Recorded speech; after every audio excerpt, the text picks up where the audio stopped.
Muy buenos días a usted, señora juez, y a todos los presentes en esta audiencia. Mi nombre es Marlene Orjuela Rodríguez, soy la fiscal primera delegada ante la Corte Suprema de Justicia. Muchas gracias. Perfecto. Entonces, estando presentes las partes necesarias para la validez de este acto procesal, continuamos con la audiencia, señora fiscal. ¿Cuál es su primer testigo? Gracias, señora juez. La doctora Hilda Yané Niño Farfán. Señora Hilda Yanet Niño Farfán, le agradecemos su colaboración con la Administración de Justicia. Señora fiscal, su testigo. Gracias, señora juez. Doctora Hilda, buenos días. Dígale a la audiencia su fecha de nacimiento. Buenos días, señora fiscal. 9 de agosto de 1971.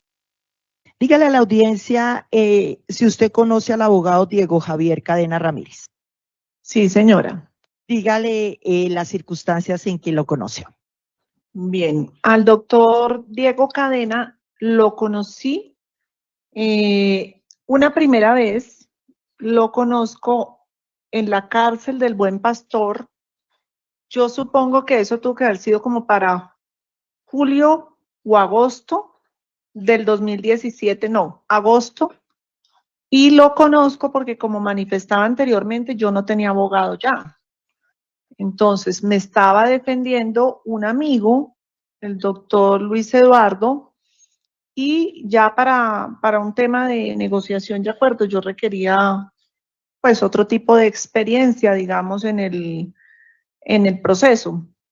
En ese momento una compañera pues me recomendó, yo les decía, recomiéndenme quién, no sé quién puede ser el abogado, porque es que eso a mí me visitaban muchos abogados y empezaban pidiéndome 1.000 millones, 500 millones, 600 millones, pues porque Semana decía que la fiscal millonaria, entonces ellos creían que conmigo iban a arreglar el mundo y yo decía, ¿de dónde? Yo voy a pagar todo eso. Entonces, me visita, la visita a ella, a la doctora Tatiana, y ella me dice, ven, mira, va a venir un abogado que yo conozco, pues sal a ver si te gusta. Yo salgo y lo veo a él. Él pensaba que yo tenía extradición, solicitud de extradición, pues como la había tenido Luis Gustavo Moreno, y él se enfocó más como en eso, y como yo en ese momento estaba casada y mi ex esposo es americano, entonces, y hablaban de una casa que nosotros teníamos en los Estados Unidos, lo cual era completamente legal y legítimo además.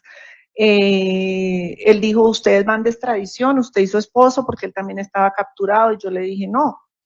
Me ofreció, básicamente fue mucho su servicio, él se enfocaba mucho a los servicios de él en Estados Unidos. No me gustó, él se presentó nunca en esa, porque eso fue una pregunta que me hacían mucho siempre. Él le nombró a Uribe, no, o sea, ¿para qué me iba a nombrar a Uribe si el tema era unos servicios Doctora, que me iba a prestar? tranquila, contésteme la pregunta, no haga suposiciones de lo que con después pasó. Continúe. Su señoría, ¿Doctor Juan Felipe?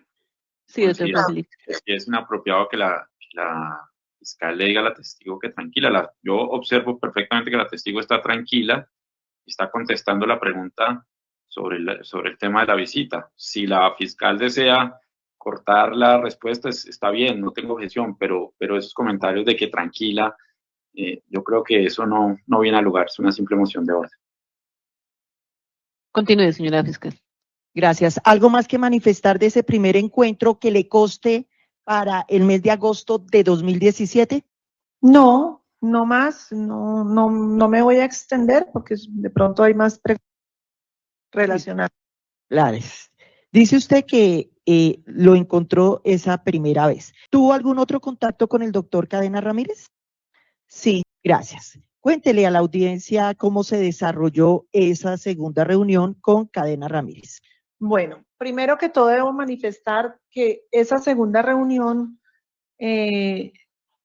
yo no podría decir en su momento que era una reunión que se hubiera fijado con Cadena Ramírez, puesto que yo no, desde el día que menciono que fue a visitarnos a mi compañera y a mí, pues a mi compañera y luego a mí, yo me fui a los 5 minutos y ellos dos estaban, desconozco qué procesos llevaba, yo no volví a saber nada de él.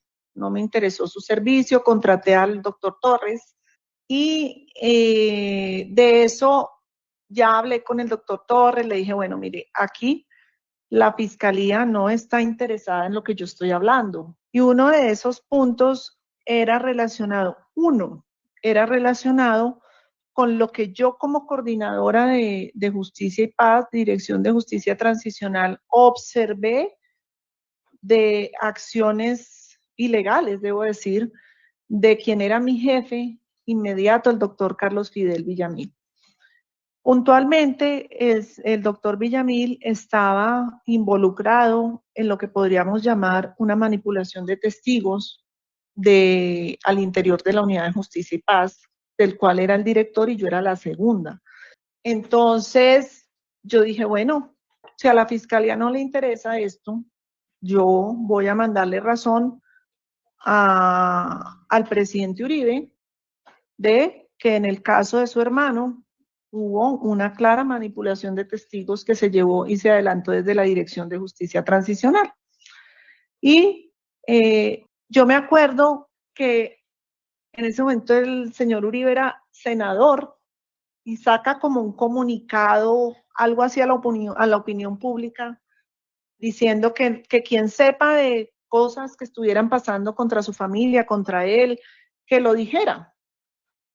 Y yo entonces hablo con mi tío, que era la persona que me visitaba cada 15 días, que era la persona en quien conocía mi proceso de derecho revés.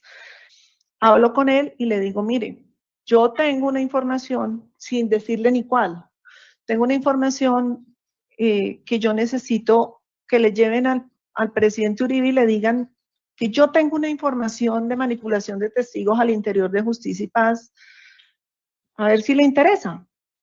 Pero hágame un favor, mande esa razón con el doctor Hernando Torres Barrera.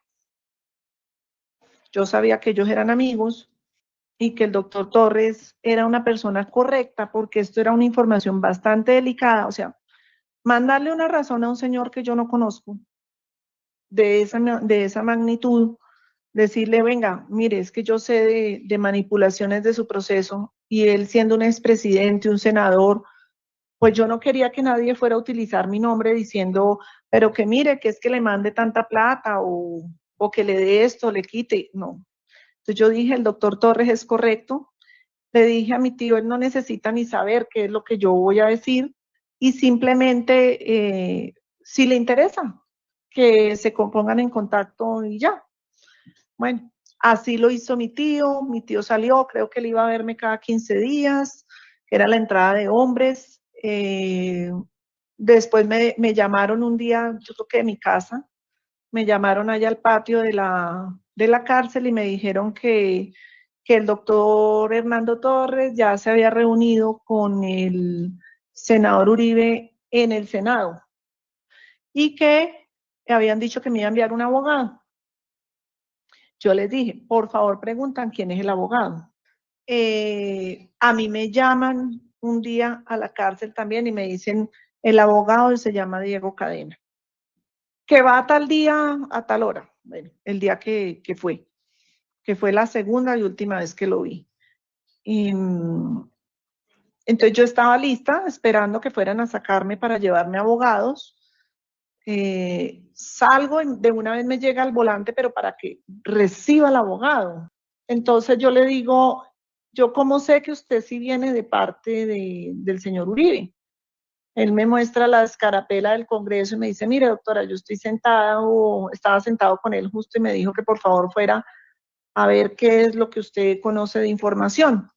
Yo saqué el acta de colaboración a la visita, pero yo no le entregué nada a él, ni le dije nada.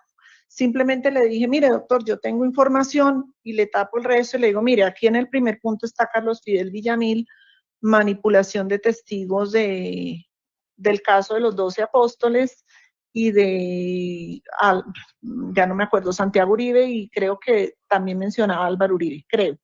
Tendría que revisar el acta. Y le digo, entonces, aquí está el teléfono y el nombre de mi abogado, por favor póngase, es decir, del doctor Edgar Torres, póngase en contacto con él y yo lo que necesito es que la fiscalía me escuche, porque no me han querido escuchar. Eso fue todo. hasta luego doctor, media vuelta y ya. Ese fue el segundo encuentro y último que tuve.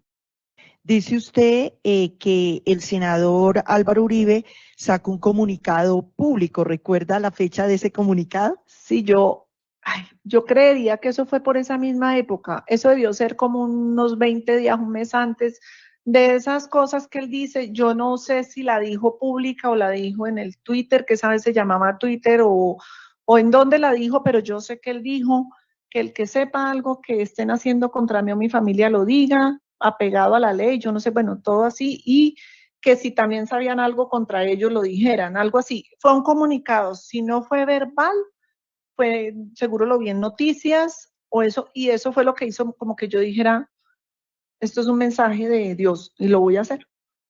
Dígale y concrétele a esta audiencia cuáles fueron los seguimientos que hizo Cadena Ramírez para que usted fuera escuchada por el fiscal que le remitieron cuando aún permanecía en el Buen Pastor. Desconozco, señora fiscal. Dice usted que con posterioridad sostuvo llamadas telefónicas con el doctor Cadena.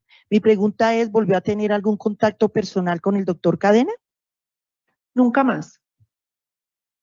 Doctora, usted ha dicho en esta audiencia que hablaba con el doctor Diego Cadena por vía telefónica. Mi pregunta es si recuerda haber sostenido una llamada telefónica con el mencionado Diego Javier Cadena el día 2 de mayo de 2018 a las 10:47 a.m.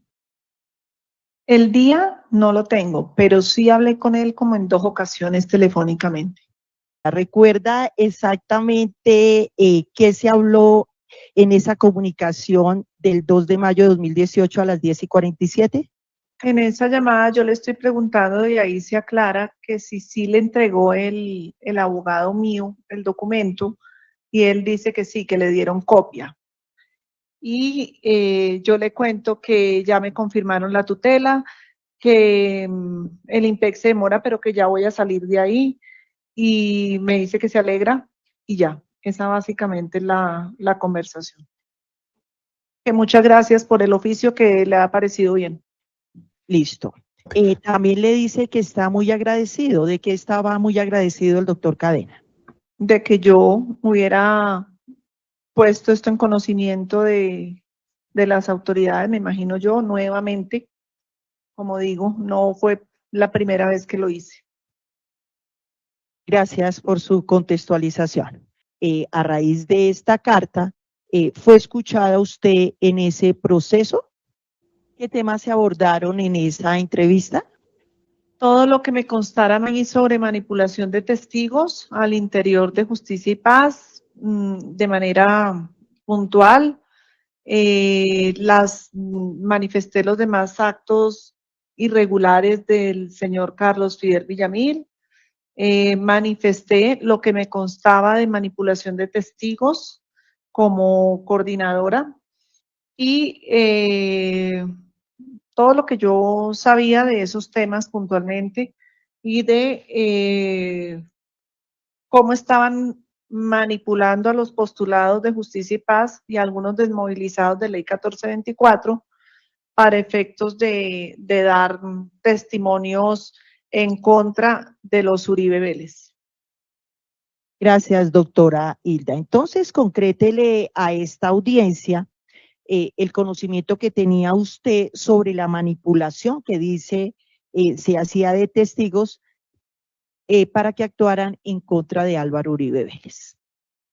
Bien, no era solo de Álvaro Uribe Vélez, sino de los Uribe Vélez, de él y de su hermano Santiago. Esto data del año 2015. El doctor Carlos Fidel Villamil, debo manifestar, llegó a la fiscalía por segunda vez, después de haber sido despedido o que le hubieran pedido la renuncia a la doctora Vivian. Llega por segunda vez en la administración del doctor Eduardo Montealegre. Llega como fiscal de la Unidad de Justicia y Paz, básicamente documentando hechos del ELN. Para ese momento, estoy hablando 2012, 2013 más o menos, sí, 2012, estaba el doctor Juan Pablo Inestrosa, estaba como jefe de la Unidad de Justicia y Paz. Y sorpresivamente para enero del 2014 o febrero, le piden la renuncia al doctor Juan Pablo Inestrosa en Justicia y Paz. Ya entonces en ese momento llega, incluso eso me lo comunica vía teléfono el doctor Inestrosa, con quien para esa época yo tenía una muy buena relación de trabajo.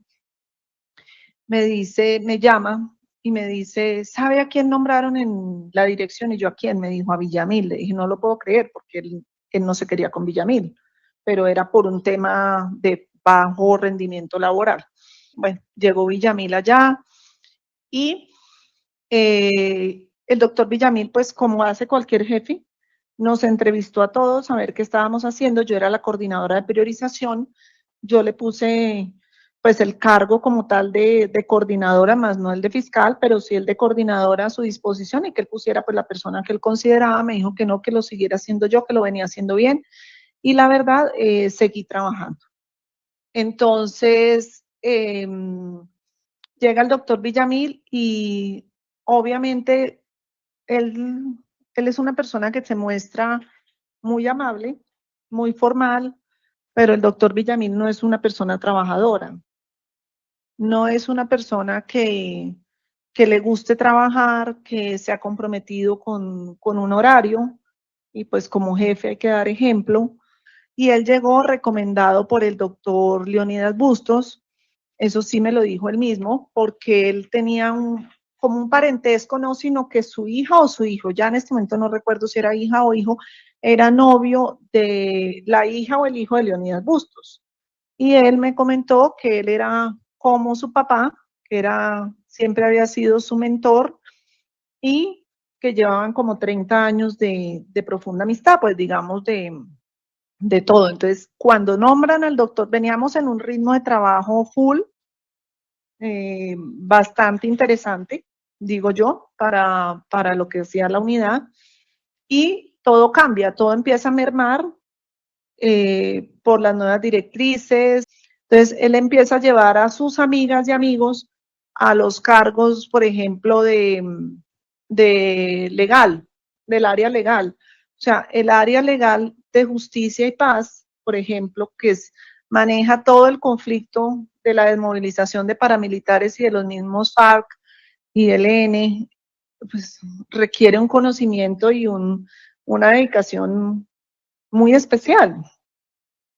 Y digamos que no ponía a las personas que podrían ocupar ese tipo de cargos para poder dar los resultados, sino que él ponía a la amiga de él o al amigo, y esto se empezó a tornar muy molesto, no solamente para mí, sino para todos los fiscales de la unidad. El doctor Villamil no gozaba de respeto al interior de la unidad entre sus subalternos.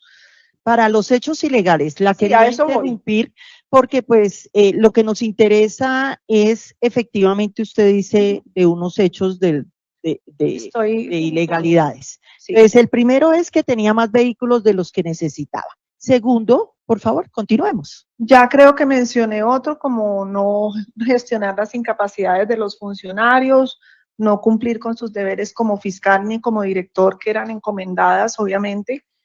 Y él tenía en su grupo de amigos, tenía una persona que era bastante cuestionada al interior de la unidad por incluso algunos fiscales, y era el doctor José Fernando Barberi. Él había sido, yo no sé si del ejército o de la policía, desconozco cuál de los dos. Entonces, este doctor Barberi era amigo de los directores del IMPEC por su tema, como yo creo que era más como de policía, yo creo. Él había sido activo. Y él le ayudaba con traslados de personal interno a la fiscalía a tomar declaraciones o de entrevistas o diligencias sin que esto quedara registrado, sin que mediara siquiera la presencia al fiscal de los casos. Entonces, eso lo hacía regularmente. Ahí viene lo que la señora fiscal me está preguntando, que es el hecho más puntual y que tiene que ver con este caso. En el 2015, ya voy contando quién era él, en el 2015, él me dice que lo acompaña a la vicefiscalía. Yo lo acompaño a la vicefiscalía. Vamos caminando de un bloque del F al C, donde quedaba la vicefiscalía. Yo me quedo afuera en la sala de espera y él entra. Él sale con una hoja doblada y me la muestra y trae unos nombres. La hoja, vamos caminando, seguimos caminando nuevamente hacia el bloque. Él llevaba la hoja y me dice inmediatamente que tenía que hacerse un trabajo y en esa hoja había unas listas. En esa lista estaban postulados a la Ley de Justicia y Paz. Yo recuerdo de esa lista, y lo he dicho desde esa época, a Mancuso, recuerdo a Berna, no recuerdo así como más, digamos, representativos, comandantes. Y en el otro lado había unos de la ley 1424, que era de la ley de desmovilizados no postulados, y de ahí recuerdo uno que tuvo que ver con el bloque que yo manejé, que era Javier Urango, que era un muerto. Él estaba muerto. Entonces yo por eso sé que en esa lista había muertos. Y unos tenían unos asteriscos.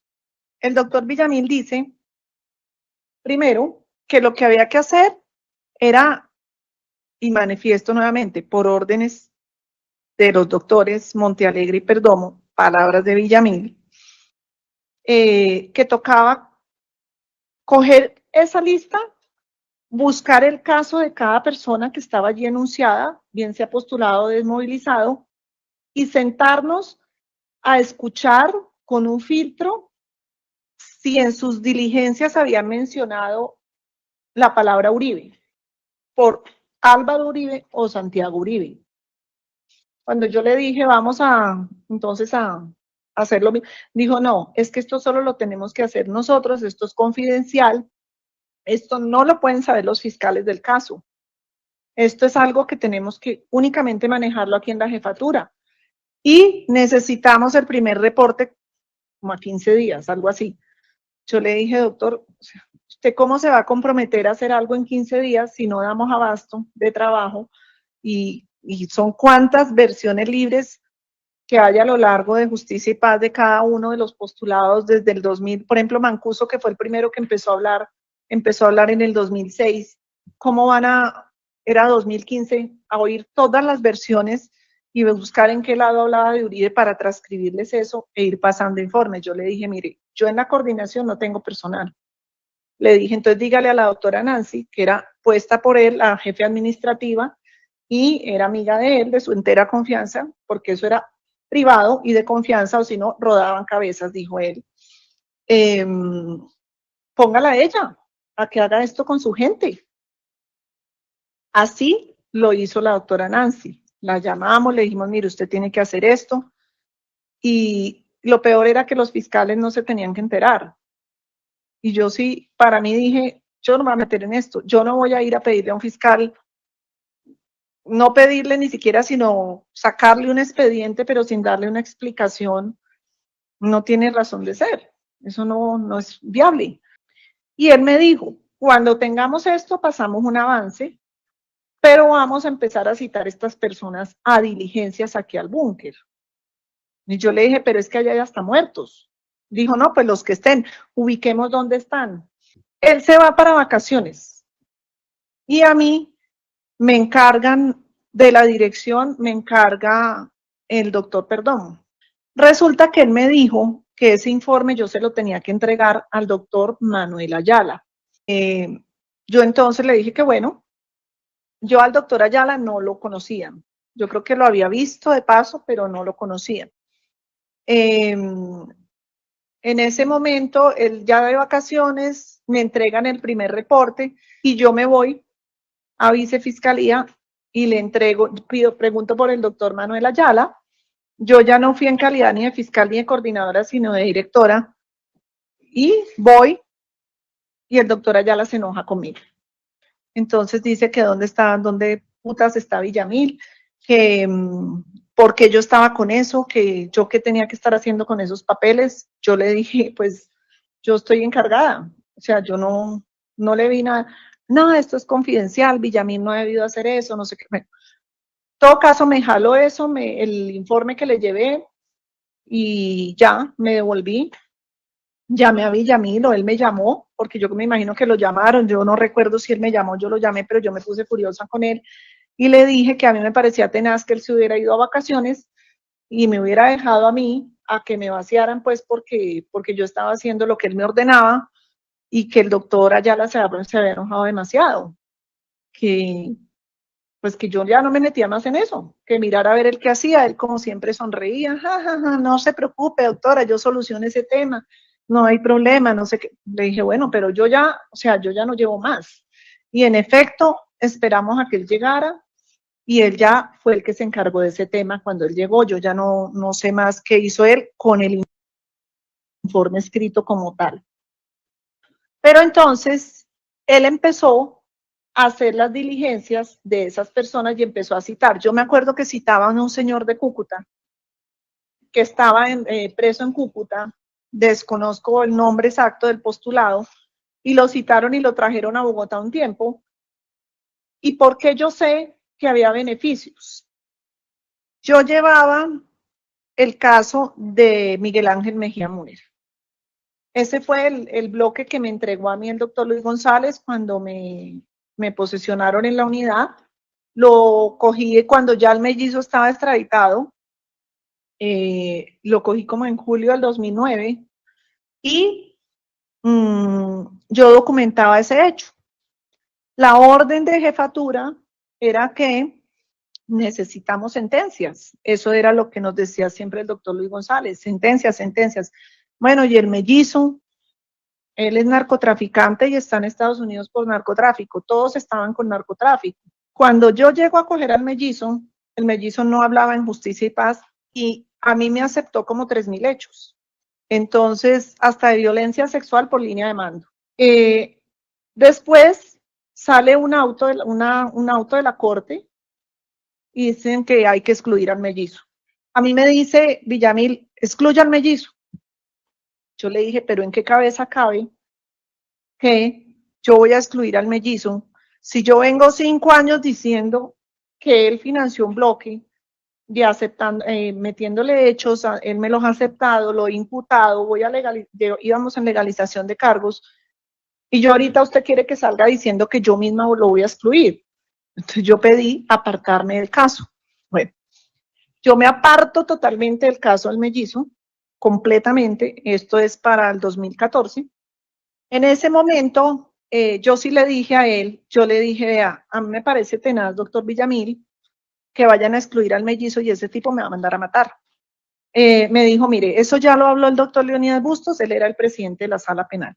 Ya lo habló el doctor Leonidas Bustos y eso ya es una orden y eso ya está hablado con el doctor Fernando Perdomo. Después, él me dijo, bueno, doctora, ¿usted qué tanto la inquieta? ¿Por qué usted no habla con el mellizo y arréglele la situación al mellizo? Dígale que si él nos habla de Álvaro Uribe y de sus vínculos con paramilitarismo, miramos la exclusión. Eso me lo planteó él directamente a mí. Yo le dije, ¿qué? Le dije, doctor, perdóneme, pero es que aquí el bandido es él, no soy yo. Yo no voy a ir a decirle a un tipo que declare, nunca lo hice, jamás, que declare A, B o C de alguien. Yo eso no lo voy a hacer. Y yo le dije, doctor, es que los bandidos son ellos, no nosotros como fiscalía. Pues ahí le dejo la inquietud. El abogado que tenía el mellizo para la exclusión, uno de los abogados, porque entiendo que tuvo como 3, yo ese abogado que fue el que me metió en problemas a mí, que se prestó para meterme en problemas a mí, y yo le dije, pues mire, aquí lo único que están diciendo en la unidad es que el que hable de Uribe se salva. Así se lo dije al abogado. Le dije, entonces, ya no es tema mío, yo no soy la fiscal de ese caso. Y por eso me consta directamente lo que el doctor Villamil pedía y exigía.